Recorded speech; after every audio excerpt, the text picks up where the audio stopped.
మాజీ chief whip BRS party Hanumakonda జిల్లా అధ్యక్షులు దాస్యం వినయ్ భాస్కర్ హాట్ కామెంట్స్ చేశారు. మాజీ మంత్రి దయాకర్ రావు రామ్నగర్లోని ఇంటి వద్ద నిర్వహించిన విలేకరుల సమావేశంలో మాట్లాడారు. ఆయన స్వరాష్ట్ర కాంక్షలు నెరవేర్చిన ఉద్యమ నేతపై నీచపు మాటలు సిగ్గుచేటన్నారు. అహంకారంతో కూడిన ముఖ్యమంత్రికి గుణపాఠం ఓరుగల నుంచి మొదలవుతుందన్నారు. ఉమ్మడి రాష్ట్ర ప్రభుత్వాలు కాళోజీ నారాయణరావుని పట్టించుకున్న పాపాన పోలేదంటూ ఆగ్రహాన్ని వ్యక్తం చేశారు.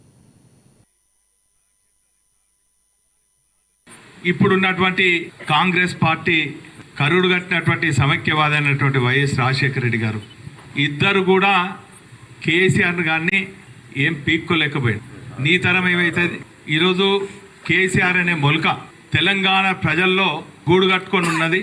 తెలంగాణ ప్రజల మొలకెత్తినటువంటి ఆ మొలక వటావృక్షంను నువ్వు ఎవ్వరు కూడా నీలాంటి 100 రేవంత్ రెడ్డిలు వచ్చినా కూడా పైపెచ్చు కాళోజీ కళాక్షేత్రాన్ని ప్రారంభించడం, దాని పునాది రాయి ఏంది, దాని స్థల సేకరణ ఏంది కనీసం తెలుసుకోలేక, కనీసం అది ఎవరు ప్రారంభించినని నీ నోటి నుంచి ప్రస్తావిస్తాం అనుకున్నాం. నీ అనుచరులు కూడా చెప్పనట్టున్నది. దానికి చరిత్ర ఉన్నది. ఇంతకుముందే పల్లగారు చెప్పిండ్రు.